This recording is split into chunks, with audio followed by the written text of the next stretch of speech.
Assalamualaikum warahmatullahi wabarakatuh. Kami dari kelompok 4 mata kuliah pemenuhan hak dan perlindungan anak usia dini akan mensosialisasikan tentang 10 hak anak. Mama udah tahu belum sih 10 hak anak itu apa? Belum tahu. Jadi menurut Perserikatan Bangsa-Bangsa, 10 hak anak itu ada satu hak untuk bermain, hak untuk mendapatkan pendidikan, hak untuk mendapatkan perlindungan, hak untuk mendapatkan identitas atau nama, hak untuk mendapatkan status kebangsaan, hak untuk mendapatkan akses kesehatan, hak untuk mendapatkan makanan, hak untuk rekreasi, hak untuk mendapatkan kesamaan, hak untuk memiliki peran dalam pembangunan.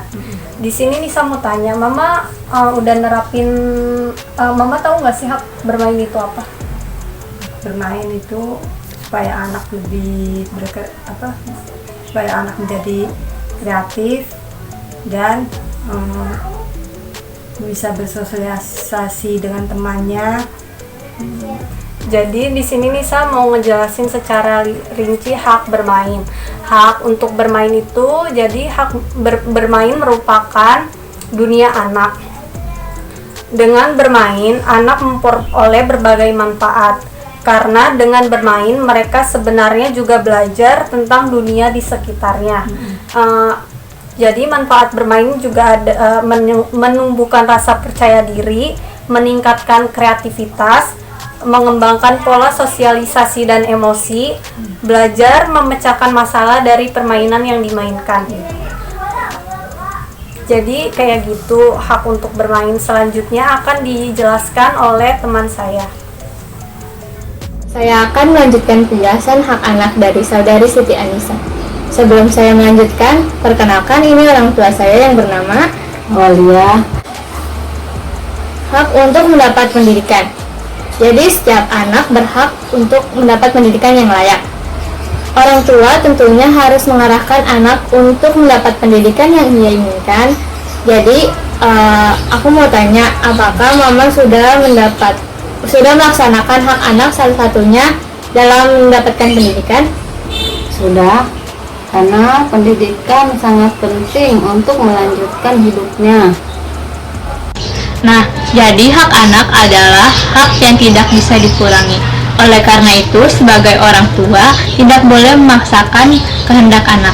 Jika masih memaksakan, itu termasuk ke dalam pelanggaran hak anak yang diatur dalam Perserikatan Bangsa-Bangsa maupun undang-undang yang ada di Indonesia. Seharusnya, anak diarahkan untuk mengembangkan dan membangun semangat agar dapat memerdekakan keinginannya sendiri. Itulah hal yang harus difasilitasi orang tua dalam memenuhi kebutuhan hak anak tersebut. Wabarakatuh, bersama saya Ningin Rostari dan Lusum. Ya, di sini saya bersama mama saya. Di sini aku menjelaskan tentang apa itu hak perlindungan anak. Hak perlindungan anak menurut Undang-Undang Nomor 23 Tahun 2002 tentang Perlindungan Anak, Pasal 1 Ayat 2, bahwa yang dimaksud perlindungan anak adalah segala kegiatan untuk menjamin dan melindungi anak dan hak-haknya agar dapat hidup, tumbuh, berkembang, dan berpartisipasi secara optimal sesuai dengan harkat dan martabat kemanusiaan serta mendapatkan perlindungan dan dari kekerasan dan diskriminasi. Sedangkan dalam pasal 59 Undang-Undang Perlindungan Anak disebutkan bahwa pemerintah dan lembaga negara lainnya berkewajiban dan bertanggung jawab untuk memberikan perlindungan khusus kepada anak dalam situasi darurat, anak yang berhadapan dengan hukum, anak dari kelompok minoritas dan terisolasi, anak yang tereksploitasi secara ekonomi dan atau seksual, anak yang diperdagangkan, anak yang menjadi korban penyalahgunaan narkotika, alkohol, psikotropika, dan zat adiktif lainnya, anak korban penculikan, penjualan dan perdagangan, anak korban kekerasan baik fisik atau mental, anak yang menyandang cacat, dan anak korban perlakuan salah dan penelantaran. Oleh sebab itu, keluarga juga berperan penting sebagai pelindungan anak dan memahami 10 hak anak ini. Begitu, Ma. Saya Elsarianti bersama mama saya yang Oke. Saya akan menjelaskan tentang hak untuk mendapatkan identitas atau nama. Sebelumnya, Mama tahu nggak hak untuk mendapatkan identitas itu apa? Belum tahu, Ca. Emang apaan, Ca? Nah, di sini tuh hak untuk mendapatkan identitas nama anak yaitu di dalam hukum berbentuk akte kelahiran. Hak atas identitas amat erat kaitannya dengan hak anak mendapatkan pengakuan identitasnya di muka umum atau di muka hukum. Deklarasi Universal Hak Asasi Manusia memberikan jaminan bagi setiap orang mendapatkan pengakuan dimanapun di depan hukum. Pasal 8 Konvensi Hak Anak menegaskan ketentuan negara untuk menghormati hak anak untuk memiliki identitas termasuk kewarganegaraan, nama, dan hubungan keluarga. Dalam praktik, hak atas identitas anak ini berwujud dalam penerbitan akte kelahiran oleh pemerintah yang memuat paling tidak informasi dasar, yaitu nama si anak, identitas orang tua, tanggal lahir, jenis kelamin, dan kewarganegaraan, baik berdasarkan garis keturunan maupun berdasarkan tempat lahir. Hampir semua pakar setuju atas pengakuan hak atas identitas anak. Sekarang udah ngerti atau belum? Oke, terima kasih. Assalamualaikum warahmatullahi wabarakatuh. Saya Tari Elivia Viva dan ini Amanda Avila. di sini saya akan melanjutkan tentang 10 hak-hak anak. Nah, di sini hak-hak anak yang kamu ketahui ada apa saja? Pendidikan, bermain. Kemudian sebenarnya hak anak itu ada 10. Hak anak tersebut saya akan menjelaskan salah satu, yaitu hak anak untuk mendapat kewarganegaraan atau kebangsaan, yang mana setiap anak berhak untuk diakui kewarganegaraannya oleh suatu bangsa secara resmi melalui penerbitan dokumen kewarganegaraan meliputi akta kelahiran dan kartu identitas. Dokumen-dokumen tersebut penting untuk menjamin hak-hak anak untuk mendapatkan pendidikan, pelayanan kesehatan yang memadai. Assalamualaikum, saya Fatina Wazahra akan melanjutkan pernyataan teman saya. Di sini saya bersama mama saya. Halo, saya mamanya Tina, Mama Gus. Sebelumnya mama tahu hak anak ada apa aja?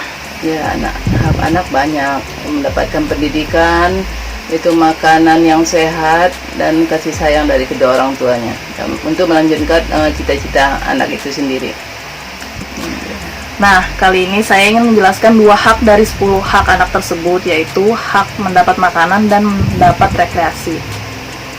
Hak atas makanan, karena anak adalah cikal bakal masa depan suatu bangsa, maka ia harus terpenuhi kebutuhan utamanya, yaitu nutrisi agar ia dapat bertumbuh dengan optimal. Setiap anak berhak dan harus mendapat asupan nutrisi yang cukup melalui makanan yang layak. Pastikan anak mengonsumsi makanan yang baik, yang terdiri dari aneka sumber karbohidrat, sayur, buah, protein, dan sebagainya, dan tidak terlalu sering memberinya makanan yang tinggi kalori seperti aneka keripik dan makanan cepat saji. Ya, betul. Selanjutnya, hak atas rekreasi. Salah satu hak yang juga merupakan kebutuhan dasar manusia adalah kebutuhan akan hiburan. Rekreasi bersama keluarga atau teman harus menjadi hal yang wajib dimiliki anak. Rekreasi tidak harus kegiatan yang menghabiskan banyak biaya. Kegiatan yang menyenangkan untuk anak seperti piknik dengan membawa bekal makanan yang mudah dibawa dan dimakan, lalu makan di taman dekat rumah atau bahkan di halaman rumah. Mengunjungi kebun binatang, pantai, taman, bunga, dan museum. Jalan-jalan ke pasar tradisional dan ajak anak menonton dan mencoba makanan pasar. Nonton film yang sesuai dengan usianya, dan lain-lain. Iya, benar. Selanjutnya, pernyataan akan dilanjutkan oleh teman saya. Saya Kasta Aulia Holida, dan di samping saya ada tante saya yang bernama. Nama saya adalah Erosida.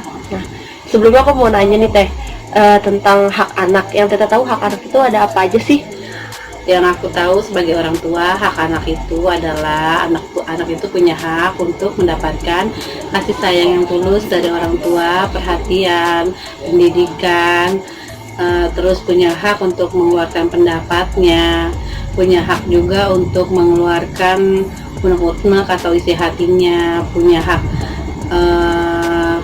melakukan hal-hal yang positif yang menurut dia baik gitu. Nah, ternyata di antara itu semua ada 10 hak anak yang wajib dipenuhi oleh orang tuanya. Saya di sini akan menjelaskan tentang hak untuk mendapatkan akses kesehatan bagi anak.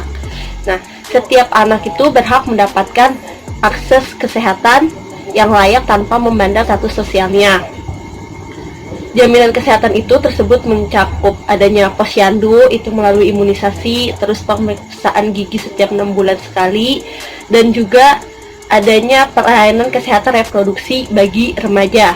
Nah, selain itu juga hak untuk mendapatkan akses kesehatan itu juga mencakup memberi makanan yang layak pada anak dan juga membiasakan anak untuk berperilaku hidup sehat. Perkenalkan, saya Zulfa Fashab dan ini dengan Mama Suwarni MPD. Nah, sebelumnya Zulfa mau nanya nih, sepengetahuan Mama, apa saja hak-hak anak? Hak-hak anak, hak-hak diantaranya yang pertama hak untuk mendapatkan identitas. Contohnya nama anak, itu yang pertama. Yang kedua, hak untuk disayangi. Jadi anak begitu lahir berhak untuk mendapatkan kasih sayang dari kedua orang tuanya dan orang-orang di sekelilingnya. Itu. Yang ketiga, hak untuk mendapatkan layanan kesehatan. Nah, dia berhak untuk dirawat agar dia sehat, kan begitu. Lalu yang lainnya hak untuk dilindungi. Nah, jadi anak itu betul-betul berhak secara naluriah untuk dilindungi oleh orang tuanya dan tentunya orang-orang di sekelilingnya. Lalu ada lagi hak untuk mendapatkan pendidikan. Nah, jadi begitu lahir, bahkan sebelum lahir, anak itu berhak mendapatkan layanan pendidikan dari kedua orang tuanya dan tentu orang-orang di sekelilingnya. Itu yang Mama tahu. Masih ada lagi loh, Ma, hak-hak yang lain.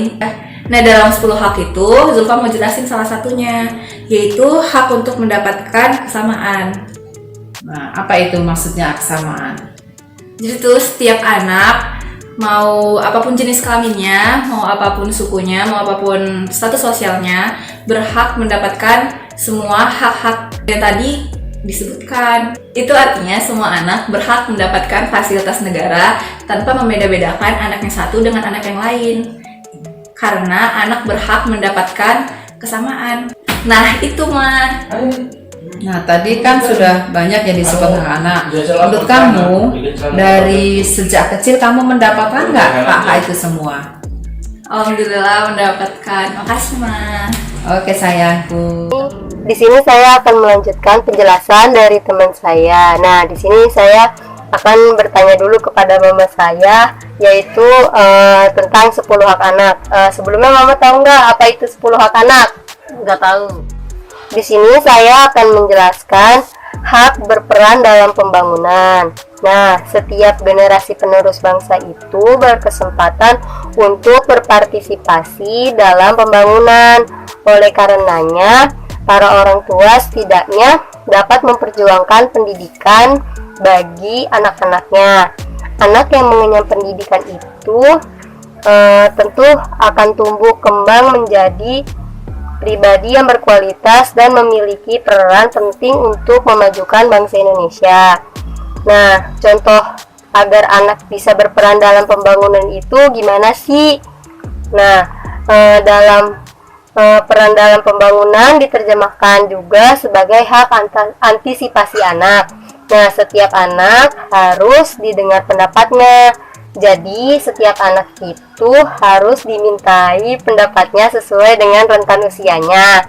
Nah, terus misalnya misalkan anaknya mau minta es krim, nah itu dia harus ngomong dulu, berdialog sama orang tuanya. Nah, itu merupakan hak antisipasi. Dan itu tidak dapat dipisahkan dari tumbuh kembang si anaknya. Nah, kalau di sekolah itu hak antisipasinya bagaimana sih? Nah, kalau di sekolah itu contohnya jika anak diharuskan mentaati peraturan di sekolah, maka anak tersebut harus diajak berdiskusi dan diajarkan bagaimana menjalani perintah tersebut dengan baik. Nah, bagi pemerintah juga harus membuat forum-forum anak di sekitar desanya agar anak-anak tersebut bisa berpendapat dan mengikut sertakan untuk pengembangan desanya tersebut.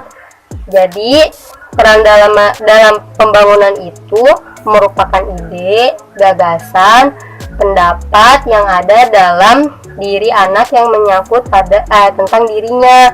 Terus kalau dalam sekolah itu apabila membuat sebuah peraturan, maka sekolah tersebut harus melibatkan pendapat anak agar aturan itu dapat diikuti oleh semua anak. Nah, bagi mama, orang tua yang mendidik di dalam rumah itu, cobalah dengan hal-hal sederhana untuk mengajarkan sejak dini bagaimana hak berperan dalam pembangunan. Seperti contohnya membuang sampah pada tempatnya di tempat umum. Terus kemudian harus mengikuti kegiatan lomba pada saat 17 Agustus. Sudah jelas? Jelas. Ya, terima kasih. Sekian penjelasan dari kelompok kami. Kurang lebihnya mohon maaf. Wassalamualaikum warahmatullahi wabarakatuh.